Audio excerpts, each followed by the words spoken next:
Do people in Canada have cable, like other people? We keep this up in the playoffs. I don't care. And at Chili's. Is it a Chili's? Achilles. Finally. You don't know that? Fuck you! Get this guy the fuck out of here! Alright, well, coming in at number 5, I got Anthony Stolars. Now! Jets are winning the cup! Thank you for watching and listening. Hello, everyone, and welcome back to another episode of the NordCast. It is Tuesday, June 24th, 2025. I am your host here, Nordic97, joined with Carter. Carter, how we doing? We're doing absolutely unbelievable. What a day it was. Super awesome. Hockey's over, which sucks. Basketball's over, which sucks. Baseball's kind of in that middle of the road spot. College sports are done. The dog days are here. The dog days of sports is such a great way to put it, honestly. Yeah. Just very, like, it's boring at this point. We got the NHL draft, we got free agency, and then it's just F all after that. Well, then my vacation starts. My vacation. But anyways, the Florida Panthers, let's get into that first. They have won their second straight Stanley Cup. And what's kind of crazy is when this podcast started, Florida made that big trade with Calgary to acquire Matthew Tkachuk. Ever since the podcast has started, the Panthers have been to 3 straight Stanley Cup finals, and they've won 2 of them. So first off, you can thank us for Florida's success because we obviously triggered it. Yeah, we don't 100%. We don't want to take all of the credit here, but come on, put a little pat on the back. Yeah, but this was a really good team. This team was actually better than last year. The way they would handle teams, put them in an offensive and defensive clinic, it was simply just incredible, honestly, to watch. And I really enjoyed it throughout the whole run, not going to lie. And I even was proven wrong. I think we all were proven wrong. We all thought Tampa was going to win in the first round. Very bad take. I think we all thought Edmonton was going to win the cup as well. Also very bad takes. But, yeah, Panthers have won the cup. Congratulations to them. Carter, what thoughts do you have? I mean, this was just an unbelievable team. I mean, from top to bottom, first line to fourth, first pairing to second, like this, there was no team with better depth than the Florida Panthers. I mean, like, they proved how important a trade deadline can be. Like, I mean, you look at some of the guys that they ended up bringing in, and especially the big guy who completely, like, I think if they didn't have Brad Marchand, they might have been in a worse spot. But he played absolutely unbelievable, and he looked unreal the entire time. That Seth Jones trade that we all thought was a Chicago fleece is now looking like a Florida fleece because Seth Jones completely turned his career around. It felt like he looked like Columbus Seth Jones, like the Seth Jones that was worth $9.5 million. He looked unreal, and now they have him at a salary retention for the rest of his contract. Like, come on. And I think this is really starting to show some of the value of these first round picks from teams that are going all in. They're not worth that much because you look at, what they gave up for Sam Bennett. Like, they gave up, I think, a first round pick, maybe not even. And he's turned into an absolute playoff stud and is a Conn Smythe winner. You look at what they traded to get Matthew Tkachuk, right? They completely went from a 120-point guy in the playoffs or in the regular season to a 90 to 100-point guy, but a guy that knows how to play in the playoffs and has that intensity. They gave him up. They gave up a first-round pick, gave up a few other things, but I mean, Bill Zito has got to give himself so many pats on the back for what he was able to accomplish with those trades. He is like, I know this is a little biased because Philly Eagles, but like he's like Howie Roseman of the NHL. The amount of trades that he's made and just how everything has worked out for him is unbelievable. Like, just got to give Bill Zito so much credit there, and Paul Maurice too. Like, since he got there, he has been a driving force, a huge vocal point to that team. There's a reason that they've been to 3 straight cup finals and back-to-back champions. The reason, like, Zito is the MVP. Like, Zito is without a doubt the MVP because if he doesn't make these moves, literally nothing happens, honestly. I loved their deadline acquisitions, how they did in the playoffs. Seth Jones kind of turned back the clock, again, as you said. Brad Marchand turned back the clock as well, was simply incredible. Yeah. Massively turned back the clock. Again, you just look at the other trades beforehand. Like, they acquired Sam Bennett from Calgary. Bennett was awful in Calgary. Like, Bennett was terrible in Calgary. He was like a bust. There now. Yeah, he was like a bust. He was getting, like, his career high was like 30 points with Calgary. He comes to Florida. He doesn't necessarily be that scorer that you want him to be, but he is a bona fide playoff player, and there is nothing close to it. He is just phenomenal when it comes to that. Again, Sam Reinhart, who scored 55 goals the season prior to this one, and even more in the playoffs, had 4 in the Stanley Cup final. He acquired those for a first-round pick in Devin Levi. So again, it's just the way that Florida has been able to build this team together through mostly trades. Like, some of these guys they've acquired in drafts, signed through free agency, even waivers. But, like, the trades that he's made, all surrounded by that big Matthew Tkachuk trade, it just builds this incredible roster that Florida has here right now. It's actually phenomenal. And then Paul Maurice, too, has been doing a great job being the coach. Honestly, like, he's a really good coach. I'm not going to say that he's not. But with the roster they have together, he doesn't even really need to do much, to be honest with you. No, exactly. And to touch on one thing you talked about was the waivers. I mean, so many of those guys on that roster, like, a lot of them are waiver guys. Like, you look at Forsling, right? He was a waiver guy, and he just shut down the best player in the world and just played unbelievable as a waiver guy making $2 million. Are you kidding me? Literally insane. Like, it's actually diabolical, the way this team has really been put together. Look at the other guys in that blue line, like Nico Mikkola, who was, I believe, signed at the beginning of 2023-24 as a $2.5 million cap hit. And people said, they're like, I don't really know if I like this. And beforehand, he was just kind of bouncing around the league, wasn't really that good of a player. But seeing how he's been, it's honestly incredible. Like, all the players that this team has put together has genuinely just been just such.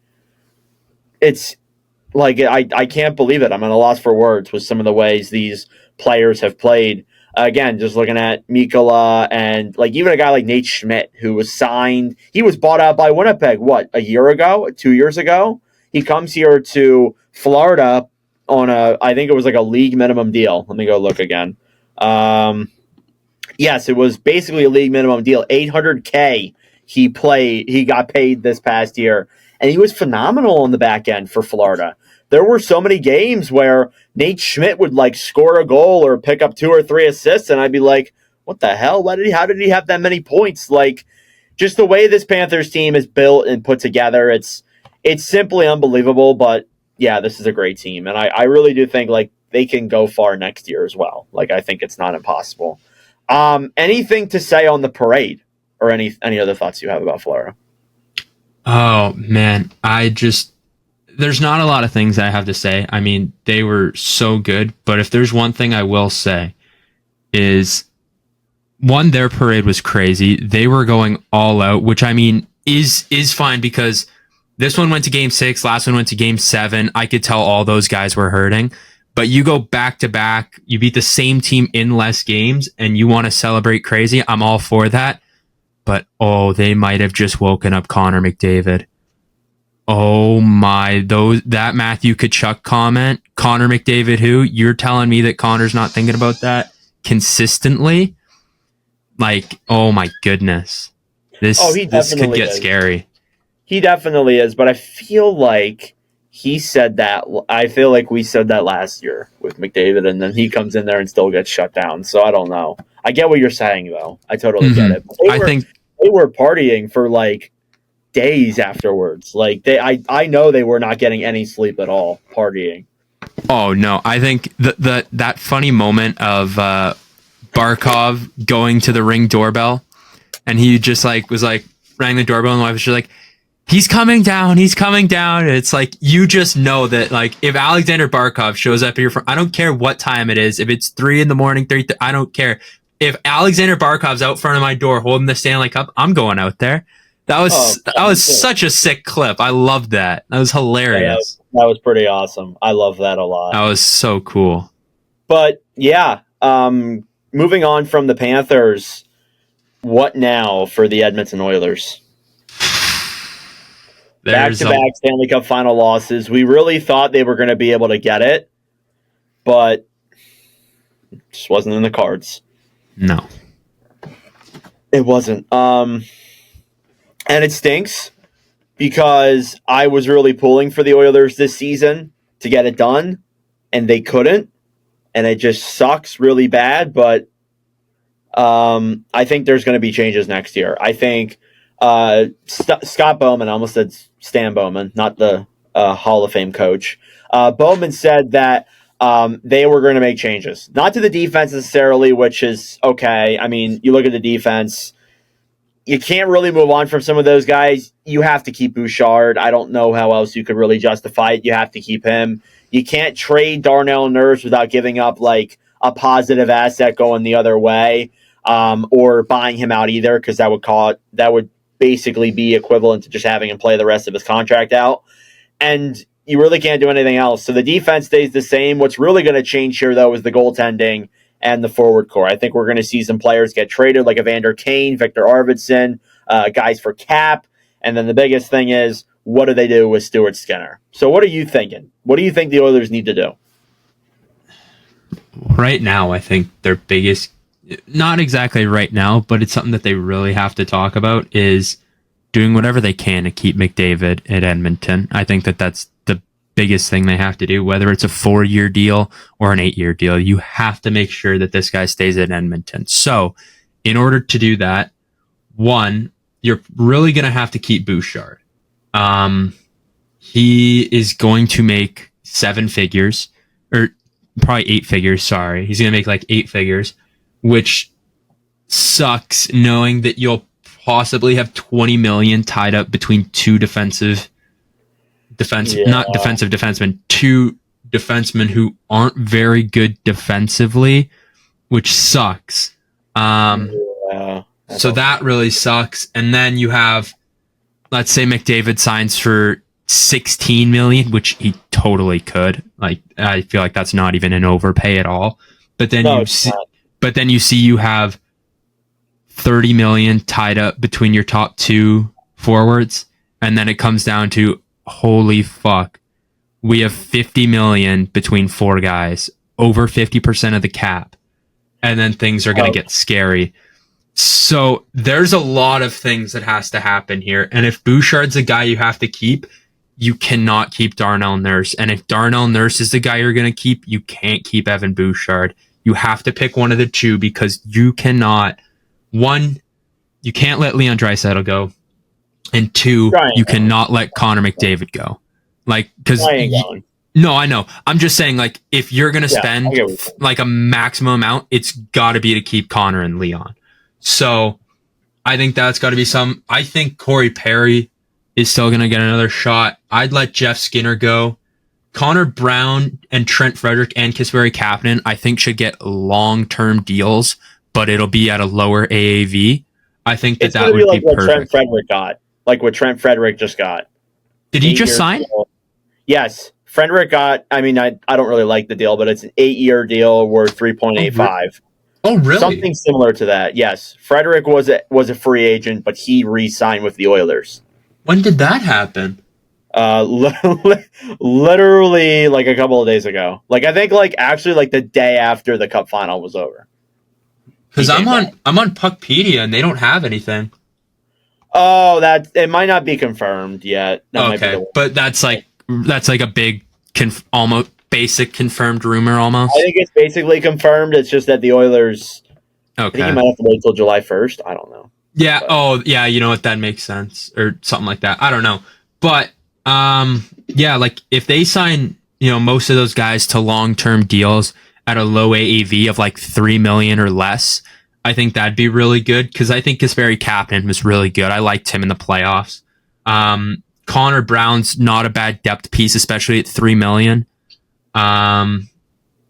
So, and then you got to keep Corey Perry, just as far as that. And then on the D core, I don't know what you do on this D core because, man, they got a lot of UFAs next year too. Like Stetcher's a UFA, Kulak's a UFA, Wallman and Ekholm. They're all UFAs next year. So he's got a lot of work to do. I genuinely don't know what to say to what else do they have to do because there's so much.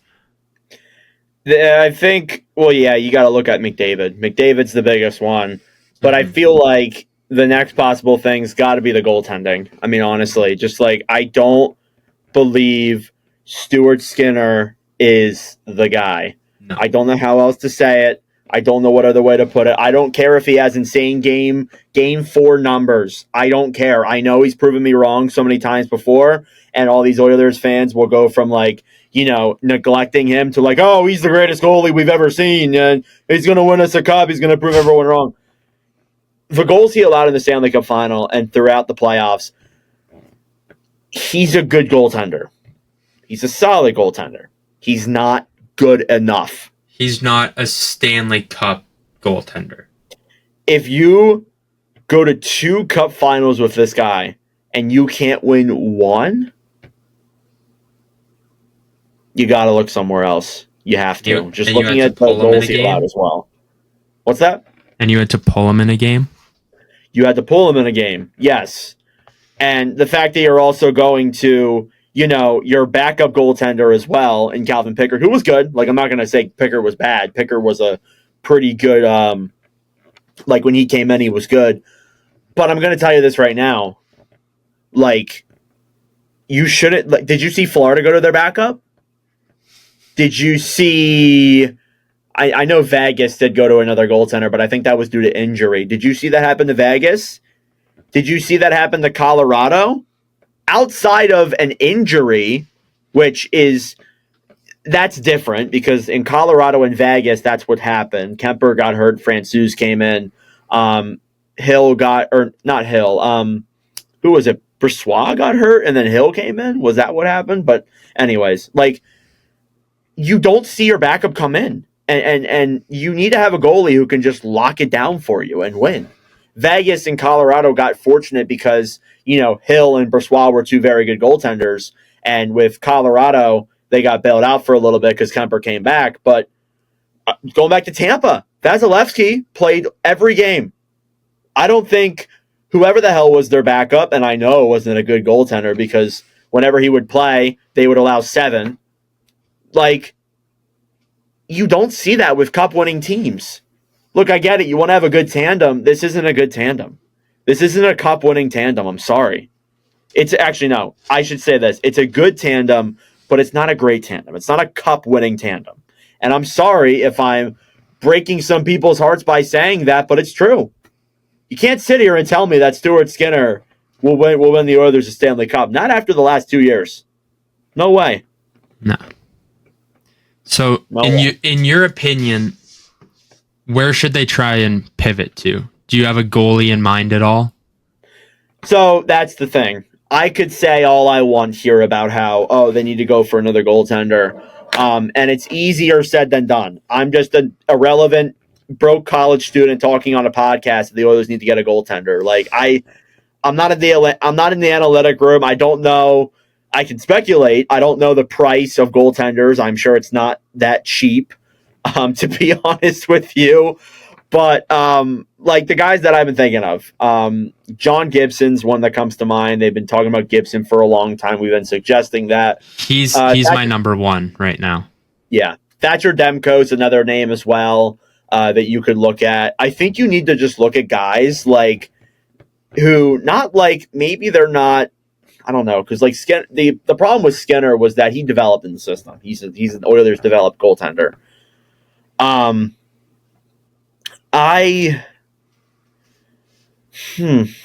don't really know. Like, I have Demko and Gibson on my mind. I know there's other options out there that you could go for. I don't see them going down the route of going and getting like a Yaroslav Askarov type. I don't think they would go down that route or get like a goalie who's like a really good goalie prospect. Like, I don't think they would go and get like Augustine or Kosa from Detroit or anything like that.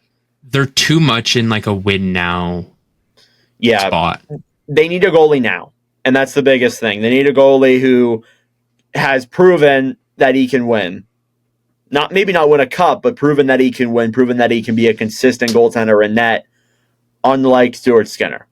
Yeah. So you need to figure that problem out. Again, I'm talking all this, but I can't really back it up with who I think they would get. I don't really know. The goalie market is incredibly expensive. Like, it's not what it used to be. Goalies are very hard to come by. You basically see a goalie get placed on waivers, it's like a 95% chance they get claimed by a team, because there's always a team during the season that is desperate for a backup goaltender or even a starter at one point.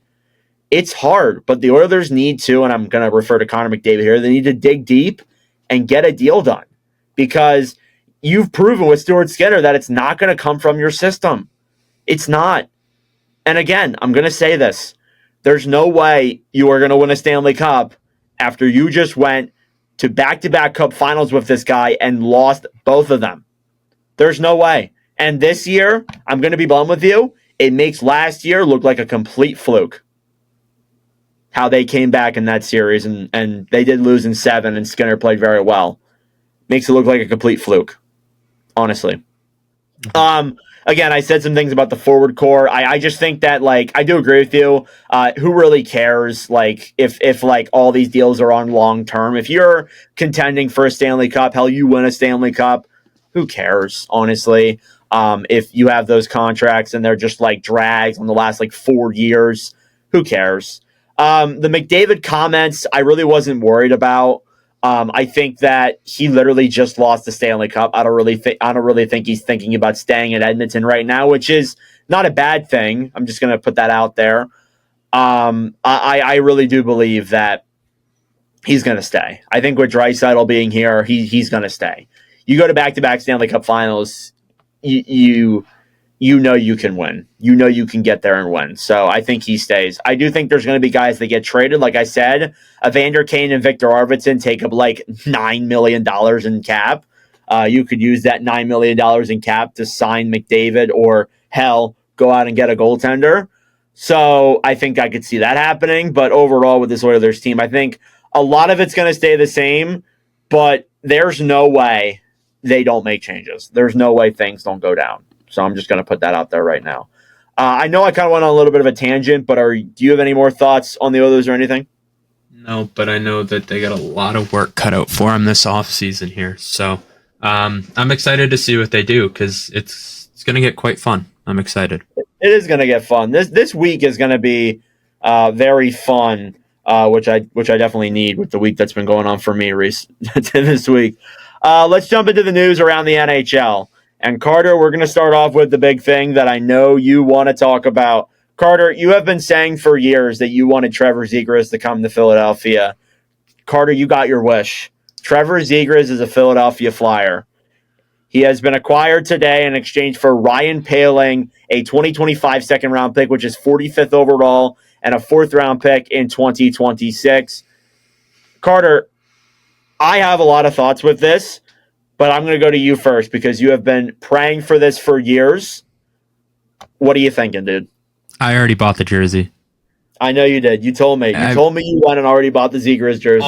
It's already been ordered. It's already been ordered. It'll be here in July. So at some point in July, you will see me wearing a Flyers jersey with Trevor Zegras on the back, which is something I only got in shell. Yeah. I mean, I think what we gave up for him is very real. Yeah, I think it's very reasonable for sure. I know I texted this like earlier in our group chat, and my Isaac Howard was like a massive overpay, but I'm like, man, I don't know what Tampa's thinking and whatever. I said, because you texted, you're like, Zegras on the market and whatever. And then I said, this would be an ideal scenario. We trade 2 of our late firsts, which won't be two, but like maybe who knows? Trade two of our. I don't think. I don't believe that. I don't think so either. But I mean, at the same time, you got to do something to like drive up the price, or not drive up the price, but like make sure you get them. And if 2 firsts would it take, I wouldn't be the most mad possible. Yeah, that's fair. But so I was like 2 firsts for Isaac Howard, and then maybe like 2 seconds for Trevor Zegras. I'm like, we got the picks, and then an hour later we were traded for Trevor Zegras, and I absolutely lost my mind. So what Philadelphia is getting is an absolute game-changing player. I think that him and Mishkov being together, maybe Mishkov might play with Couturier, but I mean, we don't know. They might end up going like TK, Zegras, and Mishkov on our first line, which would be unreal. The shot down the right side of Mishkov, the passing and the like skill of Trevor Zegras, plus also the shot of Travis Konechny and the physicality of TK. I mean, that is a great first line to have for like the next century. So I think that he does come with a lot of injury problems, which does suck, but without those injury problems and without the inconsistencies that he's had, playing in a system that never really benefited him, he's not a 200-foot player, and that's what Anaheim was trying to turn him into. You turn him into a 200-foot player, you're going to lose all the skill that he has, and he's not going to play with confidence, which was what was happening in Anaheim, and that's why he wasn't panning out as well. So I think coming over to Philly, we just lost Tortorella, which is like the perfect time for us to pull the trigger on Trevor Zegras. We're bringing in a new coach in Rick Tocchet, who I think will let Zegras play with his skill, with Mishkov being able to unleash his skill, which he did near the end of the year. I'm just thinking about the way you're going to be when he scores his first goal. Oh my goodness. Michigan. We're going to see just like the way you just seem so happy. And I don't know if I've seen you like this in a while about hockey. No, I'm so excited because there is going to be a time real soon where that is not an Anaheim Duck jersey. It is going to be Philly orange. What are you going to do with it now? I don't know. I don't know what to do. I'm just going to list it on eBay for whatever happens. And but yeah, no, I don't think I've been this excited for anything in a long time. So I'm super excited for hockey to come back and be underway here. So yeah. Oh my goodness. This is a low risk, high reward. I'm not gonna lie to you. This just feels so weird. Like it feels fake. I'm looking at this picture now. It's like rate this top 6 from NHL feeds on Instagram. It shows Michkov, Couturier, Konechny, Forster, Zegras, and Tippett. What the hell? Why is Trevor Zegras on the Philadelphia Flyers? It's like something that I'd make just to troll. Yes, and like literally, and then on top of that, and then we have Drysdale as well. Like what? I don't get it. I'm seeing all of like the jersey grabs of him in a Flyers jersey, and I'm like, this is so damn weird. Like I can't get over this. But in all seriousness, I said this in my YouTube video. I'll say it here in the podcast. Like this is a low risk, high reward deal, and I honestly love it for the Flyers. I do like it more for the Ducks than some people might.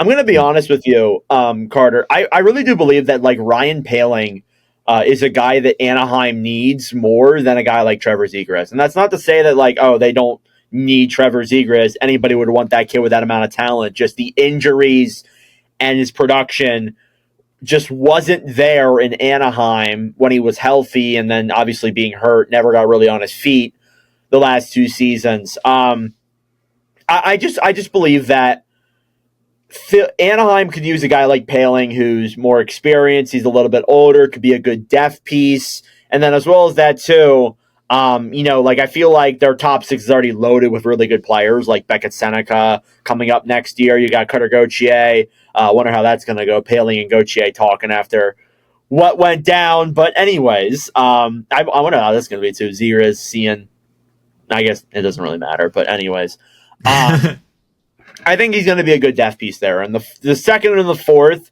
Like, I think those are good ads as well. It's like a mid-second, too. I'll also say this, too. Like, Philadelphia, like, they said they were going to trade in any of their picks.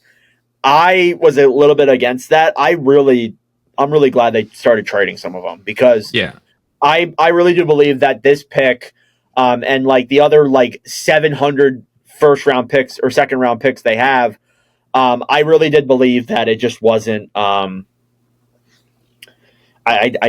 didn't think you needed all of them, so I'm glad they traded one of them just because like it doesn't really matter like losing this one. Now I don't know if I would have traded our own, but okay, whatever. It doesn't really matter. It doesn't matter. But going to Philadelphia for Zegers, again, this just feels so weird. I kind of can't believe it's actually happening right now. But, like, again, this is a low risk, high reward. I came out right away and said that. This guy has the upside and the overall skill and creativity to be an absolute dynamo offensively. He can be absolutely incredible. Like, I am just so excited to see how this guy's going to be with the Flyers. Just seeing how, the overall stats and numbers that he had. Again, like the last few seasons, he's kind of struggled. This past year, 57 games played, 32 points. The year before that, 31 games played, 15 points. So he played more games, did come back this year. But honestly, I really do think that this is going to work out for Philadelphia. But even if it doesn't, I'm going to be honest with you. Like, if it doesn't work out, I don't think it's that big of a deal, to be honest with you. This guy's on a 1 year this guy has 1 year left on his contract. It's at 5.75. He's an RFA. You could flip him for probably lesser than this package, but who knows if he plays well, maybe more. We'll see. But I just think there's like no risk to this at all. Like Philadelphia is not making the playoffs next year. I think we've accepted that. I don't even think they'll make it the following year either, if I'm being honest with you. But I honestly think that, like, there's no risk to this. And I needed a move like this from Danny Briere, where it's like a no-risk, high-reward type of trade, because with a lot of the ones we've seen, we haven't really seen that. And I love this. I love this all around. I kind of can't believe it's happening, but I love it, honestly. I still don't believe that it's real. No, I don't. I can't believe it. I'm so happy. I really don't, honestly. But yeah, let's move on from Trevor Zegras. Still can't believe that's happening. But going on to other news around the league, we'll go through this relatively quickly because we do have a mock draft coming up here as well. It's going to be our final one before the draft. Other trades that went down, Andre Burakovsky was sent to Chicago in exchange for Joe Veleno. Good on Seattle for dropping some salary there. And then as well as that, too, Burakovsky, not a bad middle six option there with Connor Bedard. As well as that, too, Seattle acquired Mason Marchment from Dallas in exchange for a 26th third-round pick and a 25 fourth-round pick, which is 126th overall. Nice deal by Seattle. Marchment, 30-year-old, good middle sixer. And honestly, he has a 1 year deal left. You could flip him at the deadline for this package or better. Like we saw what freaking what's his face got this year. Brandon Tanev, if he got a second-round pick. If it's the same market this year, Marchment could get pretty good assets. Pretty much the same thing. Yeah, or more, honestly. I think it's really good. Yeah. Eric Holla was traded to Nashville in exchange for Hansel and a fourth-round pick, which is 99th overall. That was a cap dump, but Eric Holla back in Nashville after a couple of years in New Jersey. That's it for the trades. There was a buyout. TJ Brody was bought out. He had a 1 year deal left at 3.75. He will now get paid for the next two seasons. 25-26, a $3.23 million hit to the cap, and the following year, $258,000. So again, not really that big of a deal. It's kind of surprising that this guy got bought out from Chicago because like he must have been really bad or like just taking away spots from defensemen. But I guess, hey, it doesn't really matter. Chicago's not contending. And then moving into the signings, let's just hop into these real quick. Fabian Zetterlund, 3 years, 4.275. I thought that was a good deal. Not too bad. He has some upside there in Ottawa. I'll just say this, like I don't know why he wouldn't go back to San Jose because if that's the amount of money he was going to get, why didn't San Jose try and sign this guy? Just really strange. Matt Duchene signed a 4-year, $4.5 million deal. Duchene, nice contract. He's been with Dallas for a while, taking kind of not like pay cuts, but like one year, $5 million deals or 1 year, $3 million deals. I think, I just think it's a good move. The other signings, Maverick Bork, 1 year, $950K. Mason Lowry, 2 years, $3.2 million. Overall, good solid deals. You're going to see some more of those. Oh, I think I forgot one. Carter, what one did I forget? I think it involves one of your teams. He's home. Jonathan Toews, 1 year deal, $2 million contract. It's not confirmed yet. Well, it pretty much is. The contract itself isn't confirmed. There is performance bonuses in there. You can get up to $5 million in performance bonuses if he lives up to all of them. Carter, what do you think? What are you thinking right now, dude? I'm not mad about this at all. I think, one thing that the Jets are missing is a proven winner on that team. And Jonathan Toews is one of those guys. So I'm quite happy, that he's here, especially, if this is the end of the road for him, wrapping up his career in Winnipeg. Is definitely something that would be really nice for him. And I mean, it's low risk. I mean, we're paying him $2 million of our cap, even if he hits all those performance bonuses. So that's not too bad at all, in my opinion.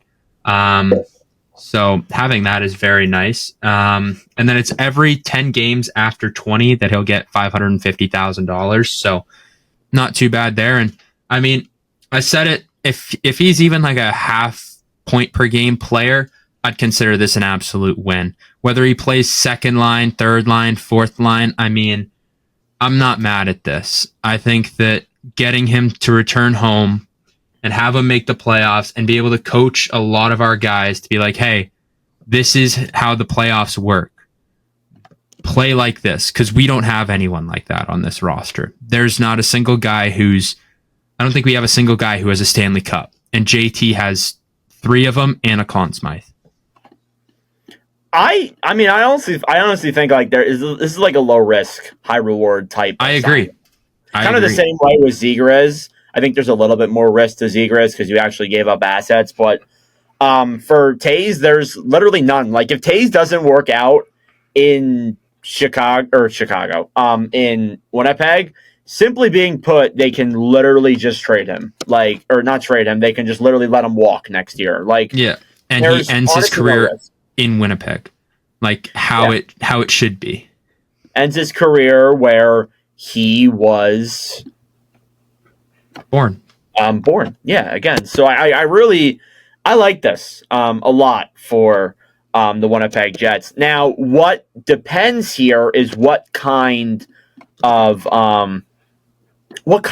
Jonathan Toews are we going to get this year? Are we going to get the 60-point consistent leader Jonathan Toews or the 30-point rough veteran in Jonathan Toews? So that's the real question there, and that's something we're going to definitely need to determine here.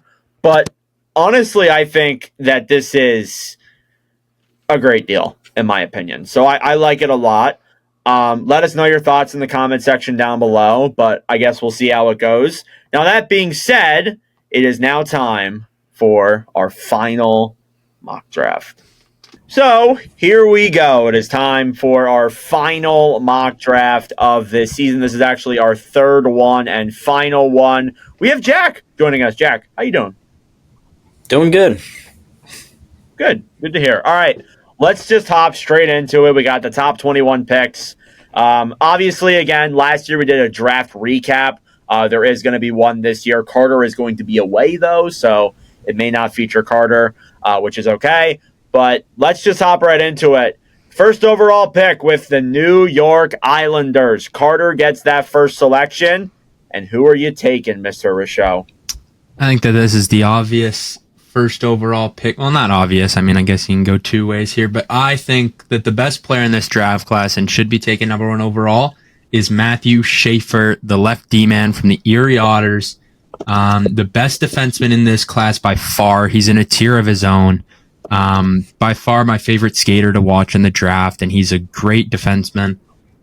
So Matthew Schaefer is my guy here at the 101. Thought you were going to go with Carter Bear at first overall. Yeah, I thought about it, but Sick name. Save him for Winnipeg in the especially the first name. 5th round. Yeah. Yeah, definitely. Second overall is me to the San Jose Sharks. I gotta go with Michael Misa here. Again, it's consistent. It's the same thing. In my opinion, you guys might not agree with this, but I really do believe he was on second. All right, yeah. I really do believe that this guy is the best player in the draft. And that it might be a little bit of a hot take, but like I think he's better than Schaefer. Like I'm gonna be honest. Just like first and foremost, the sample size is greater than Schaefer's. I think Schaefer has the really big talent. Like even again, like you look at like the comps and the comparables, you see Schaefer getting compared to Roman Josi. You see Michael Misa getting compared to Jack Eichel. So like I think that it's kind of night and day there with how it is. Like I think Misa's by far the best forward in this draft, and I really do believe he's the best player in this draft. So that is second overall there. The order is going to be a little bit wacky through the next couple of picks, but just so everybody gets their team. Jack, you have third overall. Who are you thinking? I'm going to go with Anton Frondel here. I think Misa, I've heard some reports lately. I know Saravalli was saying that the Sharks may be leaning toward Frondel. So if the Sharks do decide to go that way, I would expect the Hawks to take Misa. But they're two like similar size guys, so not much of a difference there. Both two-way guys, and the Hawks could use a kind of power forward guy like Frondel. So I would really like this pick. Yeah. Well, I heard today from Cam Robinson that apparently Frondel will not make it past third overall. I heard that today. So I don't think this is out of the question. I definitely think that Frondel has really high upside playing in the Swedish leagues over there. I think he's going to need a year in Sweden to fully develop. But being compared to like Robert Thomas, had really good numbers in the U18s in Sweden and the World Juniors. I think the upside is all there for this guy to be a really good and really talented player. So I like the Frondel pick. I think that's very exciting. At fourth overall to my Utah Hockey Club, I'm going to go with James Higgins from Boston College. I think this guy is genuinely, I love him. I love Higgins. I see the skill set there with Higgins and the overall upside and potential. I want this guy on my team. Whether it's Philadelphia at 6th overall or Utah at 4th overall, I want James Higgins on either one of my two teams. So I'm going with Higgins there. Just his Boston College numbers, like, they were subpar. It was actually point per game, which is good, but it's not that good. So his value is going to drop here a little bit, but I really do believe the potential is still there for this guy to be an incredible player. Carter, you get the 5th overall pick. Who are you thinking here? I do get the 5th overall pick. The 5th overall pick, I mean, this guy put up some pretty crazy numbers. Just missed out on the 100-point club. But I am going to go with Porter Martone, the right winger from the Brampton Steelheads. I think there's a chance that he slips outside the top 5, depending on, if the rumors are true about a ton of these guys who are gaining so much steam coming into the draft. But I think that he's definitely one of the top 5 players in this draft class. So I'd expect Porter Martone to be taken within the top 5, but at the end of the day, you never know. You never know. You're right. I like Martone. He's got that kind of edge to him where he has really good offensive talent, but he can be a mean guy as well. And he's 6'3". I'm a big fan of this guy, so I like Martone there at 5th in Nashville. That actually kind of makes a lot of sense. So I like that. Good pick. All right. So we're going to do this a little bit differently for 6th overall. You guys obviously know me and Carter are both Flyers fans, so we are going to determine this together. Jack, I'm sorry. I didn't realize you weren't picking till 8th overall. No, it's all good. But Carter, what are you thinking here for Philadelphia? Should we go with a center? Should we go with maybe a winger that's still on the board? What are you thinking here? I think we kind of have to go with a center, right? I've been fighting with this one, definitely. I've thought about center, but I mean, with the addition of Zegras, I mean, that kind of helps with a second center problem. The only thing would be is just that Couturier is a little bit older, and yeah, this is a deep center class. My vote would be for Victor Eklund, who I'm very high on. I think he's going to be very good. But if you want to go center, I'm totally okay with center. You know who I want? And I picked this guy in the MVP mock. I want Roger McQueen. Yeah, I could totally see that. Who do I you wouldn't. think? Here's the thing. I wouldn't be mad at that. I think that that's probably the more likely pick, so we'll go with that.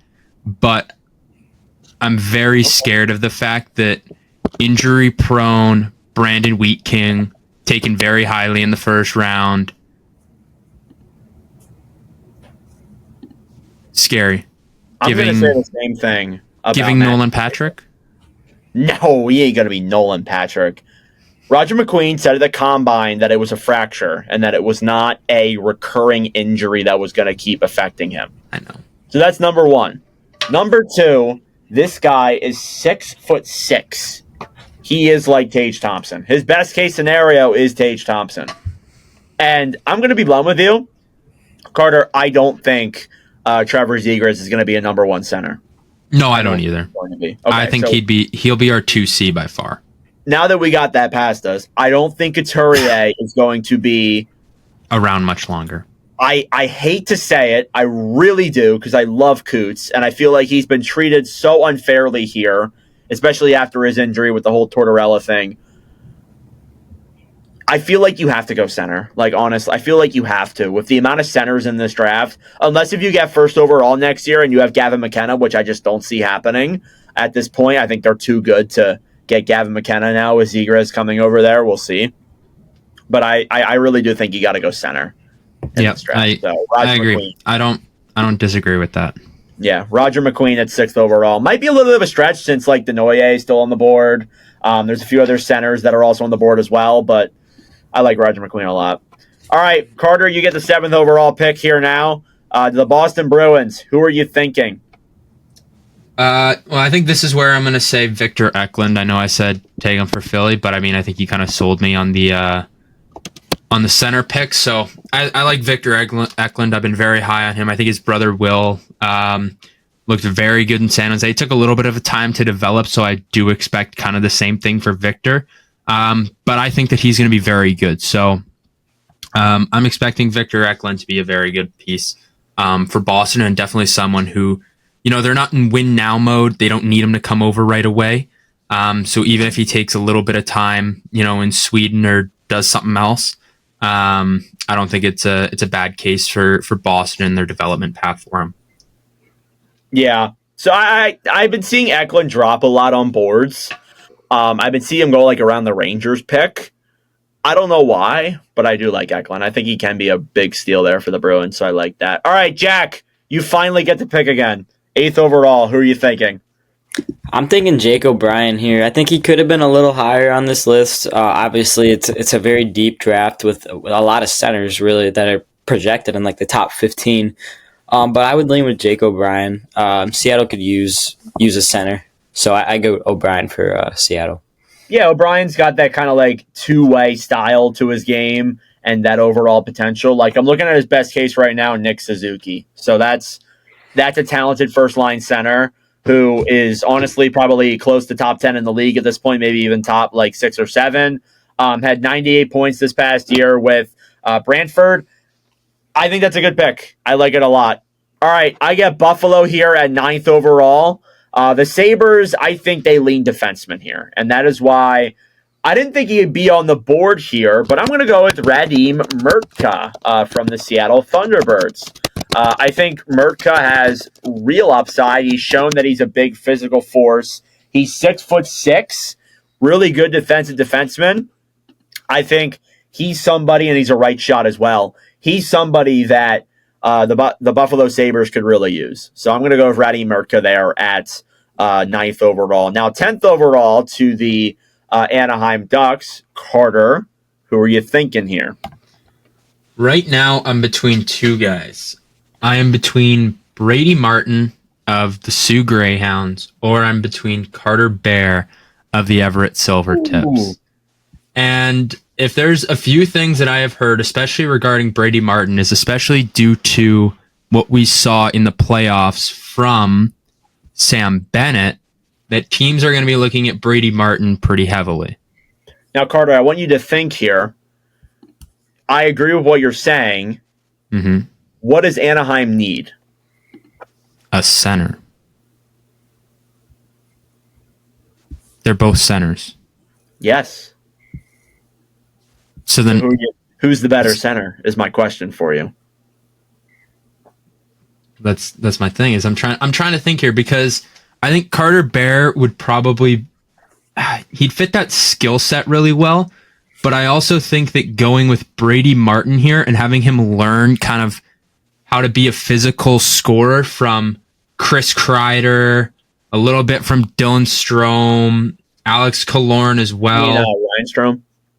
You mean Ryan Strome? My bad. I just saw Strome and not the Cap center. But yeah. My bad. So I'm going to go with my gut because I really like this guy. Give me Carter Bear with this pick. Ooh. I've been very high on Carter Bear, and for some reason Anaheim likes to go off the board. We saw it last year with Beckett Seneca. I'm gonna say Carter Bear. I'm very high on him. I don't think the injury is going to be too big of an issue, which I don't know when he's coming back. That's my only issue. I think he'll be okay. Yeah, so I don't expect him to make a huge impact right away. I think he might be a year out. But I think that he'll be a hell of a player when he comes back. Yeah, I totally agree with that. Jack, you have 11th overall to Pittsburgh. Who are you thinking? I'm thinking defenseman here. I'm going to go Jackson Smith. Some scouts and insiders, I guess you could call them, are saying that he has a little bit of a better offensive upside than Murtka. And I mean, Pittsburgh could be falling into a deep, dark place here once Crosby and Gino leave. So I think this could be a good start to building up their new defense core. Yeah, I like Smith a lot. He's committing to Penn State, so we're going to see him a little bit here. I'm going to see him a little bit here during this season, especially if Gavin McKenna goes there. I'm going to some games. I know my girlfriend wants to go to a Michigan game. Maybe we'll go see them when they play Penn State. But I'm going a little bit off topic. I like Smith. Smith has that good offensive upside to his game. I think there's definitely more offensive upside from him than there is Radim Murtka, because I just think that Murtka's a little bit more defensive. He's a little bit more physical. Smith's a little bit smaller. He's a left shot guy. It's a good pick. I like that pick. Now, 12th overall here to the New York Rangers, you have to go with Caleb Denoye. We have realized that he has dropped from where he originally was. So we're going to go with Denoye here. Best case, Dylan Strome. That's what we're seeing. That's a really good comparison there. Strome, who took a little bit to develop, could be a good first-line center, maybe even second line for the New York Rangers. So I like Denoye there for sure. 13th overall to the Detroit Red Wings. Jack, you get the next I'm gonna go with the left winger Justin Carbonneau here. From what I'm reading, he's a physical guy more than anything. He could be like a middle six kind of checking guy while putting up points too, and I think that'd be a good fit in Detroit. Yeah, I like that pick. He's from Blame Boys Armada. I think that's how you say it. Yeah, Armada. Sorry, I don't know. I don't really know these QMJHL guys that well. I think that's Swedish, right? Yeah, I believe he's Swedish, but he is playing in the Q. Yeah. Yeah, this guy has some good upside. Jack, his best case is Ryan Donato. That's a good. There you go. Second Fresh line new contract for him. Player. And Detroit could use some of those guys. Some good solid middle six depth from the Red Wings for sure. Now, Carter, you got 14th overall with Columbus. Who are you thinking here at 14th? Well, the guy is going to be Brady Martin, but you can. You could keep the typing there. Okay. But I would like to throw out something here. I think that he will not be taken. I think if he is taken at this spot, it will not be made by Columbus. Really? You think somebody else? I have a feeling that if Brady Martin slides down this much, as I said, we saw what happened with Sam Bennett. I think if he's sliding, some team is going to try and jump up and get him. Now it's a matter of what team is going to do that. A team that there's two teams that I can see, and I own the picks of both of them. The Montreal Canadiens or the St. Louis Blues. And I am going to say that the St. Louis Blues are going to trade up to the 14th overall selection if he slides, and will make this pick and take Brady Martin. I like that. I like that a lot. So if this happens, I am a genius and will be gambling for the rest of my life. Yes, you will be a pro gambler. I would be as well if I would get this right. But yeah, I like Martin. I didn't even realize he was on the board still, dropping to 14th overall. So that's a good pick. Yeah, I forgot he was even there. I'm going to be honest with you. Yeah, it's because I said him and Carter Bear at the same time, so you just kind of took both of them out of your minds. Yeah. My plan all along. 15th overall. Yeah, 15th overall, I'm going to go with Braden Coots from the Thunderbirds as well. A lot of Thunderbirds picks. I think Coots has that really good offensive upside. He's a little bit mean as well. A little bit smaller. Definitely a little bit smaller than some of the other guys, but is being compared to Anthony Cirelli. So there's some real potential to be a good second line center. So I like Coots there for Vancouver at 15th. Now, 16th overall, Carter, you have one of the two Montreal picks. So I'm going to let you guys just kind of take this away. You two can discuss what you guys want to do with these picks here, because you have them back to back and they're the same team. Yeah. Jack, I'll trade you the 16th for the 17th. Oh my God. Let's do it. All right. Who were you thinking, though? I don't want to steal your guy. All right. I'll just stay with what it was. Yeah, my guy that I'd take is going to be Cole Reshny. Okay. From the Victoria Royals. He's a forward. He had 92 points last year. Was a very big bright spot in that Royals team that did not seem to have a whole heck of a lot of bright spots. So I think that he'll be pretty good. I'm not expecting him to be absolutely insane out of the gate, but he played very well in the dub this year. Yes. I like Reshny a lot. He's been somebody who has risen up boards a lot. So I'm liking what I'm seeing from him. Jack, you get 17th overall. Yeah, 17. I'm going to go with Lyndon Lakovic out of Moose Jaw. He's a left winger, and he's 6'4", so he's got that size as a forward, and he's physical, and he's got good hands. So it's a good mix there. Very flashy player. NHL comp is Rupe Hintz. Mm-hmm. So that's very exciting there, getting him at 17. That's the kind of guy you think could be a massive steal. 18th overall to Calgary. I got this pick. I'm going to go with Malcolm Spence. I'm surprised he's kind of still on the board, to be honest with you. He's from Erie Otters. Spence had a good season. He's committing over to Michigan. Comp is Zach Hyman.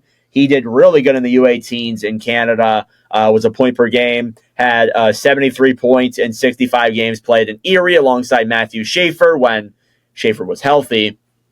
But yeah, a lot of upside here from Malcolm Spence. I like it a lot. And then 19th overall to the St. Louis Blues. Carter, with your last pick in the draft, who were you thinking for St. Louis? St. Louis, they could probably use potentially a defenseman here. They got a lot of guys who can play offense, not a lot of defensive defensemen here. So I am going to go with Logan Hensler with this pick, who out of Wisconsin. Okay. He plays a little bit of a more defensive style game. I think he's decently young too. Well, decently young. Yes, he's definitely young. Yeah, he's an 06.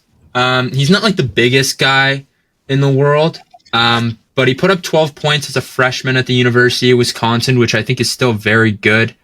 He played in the U20 tournament for Team USA. Only really put up a point there, but had 8 penalty minutes, so this guy will fight if he has to. But I think that he's got good potential. I think he'll probably end up going back to Wisconsin next year. And I think he'll put up north of 20 points next season as a defenseman, which would be a very good sight for his development. He kind of had an up and down year. He's a late birthday, so we got 2 years of the US NTDP. Lot of letters. And he had kind of had an up and down year with Wisconsin as well. Was a death roll in the World Juniors. I think next year, though, things are going to change. This guy is going to take development and time, but still a good pick there at 19. And then, Jack, you get the final pick here at 20th overall to the Columbus Blue Jackets. Who are you thinking here? Yeah, to Columbus, I'm going to go Cameron Reed out of Kitchener. He's a defenseman. He's good on the offensive side, kind of a smaller guy in terms of defense at 6 foot. Still not, super small, but I think he could work out for Columbus. I know Carter said that Columbus might trade their pick, which is not possible. It's looking likely, honestly. Possibly. But I will say this, it's good that they would get a guy like Brady Martin and then a solid defender like Cameron Reed. There's real upside here. He's a really good, solid player. Just a little bit shorter than some of the other defensemen, which does make his stock drop. When you want to be a defenseman, you're typically you're 6'2" and above. When you're below 6 foot, you have to have really good offensive skill. But Reed has some of that, so there's some upside there with him. And then my last pick at 21st overall to the Ottawa Senators, I am going to go with Jack Nesbitt out of the Windsor Spitfires. I think Nesbitt, been compared to Kirill Marchenko at 64 points in 65 games played this past year. In the U18s with Canada, had some great numbers. Just the overall production from this guy is very consistent. A little bit under point per game, but consistent nonetheless. I think he'd be a good pick there at 21st overall. And that's the mock draft. Let us know your thoughts in the comment section down below. But yeah, that concludes this episode of the NordCast. When we are back with you guys, it will be the end of the draft and most likely free agency. So be looking forward to that coming up next. But thank you all for watching. Thank you all for tuning in. Jack, I got one last thing for you. Yes. To kind of wrap this up. This can be your final thoughts. What did you think of the moves the Hawks have made this week? Oh, yeah, I like Burakovsky a lot. And, I mean, when you're giving up a guy like Joe Veleno, who's a fourth-line player on probably any team, and you could get a guy who – he had a down year with Seattle, but a guy who's definitely a candidate to kind of be a bounce-back player. And I think Chicago would be the right place to do that. He will be heavily relied on, and I think – he could really thrive in a top 6 role in Chicago. So I really like it a lot. I was shocked when I saw it too. TJ Brody, what did you think about that? Yeah, I mean, that was expected. That was being talked about for a month now. So there's just really no spot for him on a young team like it is now. So, and then Ryan Donato, 4x4. I loved it. I like it a lot. What did you think? Yeah, it's obviously the Hawks are a team that doesn't have cap issues right now. So I think maybe a little bit of an overpay, but I don't think any Hawks fan on the planet is worried about that. Donato had a great year, and I think keeping him around is the right thing to do. So, yeah, so I like all the moves they've made. They've been doing a lot of the right things. Carter, and honestly, this can be for Jack too. But final thought: what are your guys' thoughts on NBA Finals Game 7? So sad. It was sad. The first quarter was sad, but I mean, it was good up until the start of the fourth quarter when they pulled away. Even the third quarter, midway through that. Yeah, I think biggest what if Tyrese Halliburton didn't get hurt? Probably in recent sports history, one of the biggest. Mm-hmm. Yeah, we're going to be talking about that for a long time. But that being said, that concludes this episode of the NordCast. Thank you all so much for watching and tuning in. We will see you guys in the next episode. Thank you guys so much for watching or listening to yet again another episode of the NordCast. If you enjoyed, please subscribe down below or follow us on Spotify and Apple Podcasts. If you want to follow us on TikTok, we are at NordCast. If you want to follow us on Instagram or Twitter, follow at NordCast_. That'll do it for this episode. I'm Nordic. Thanks for listening from all the crew, and we'll see you guys in the next episode.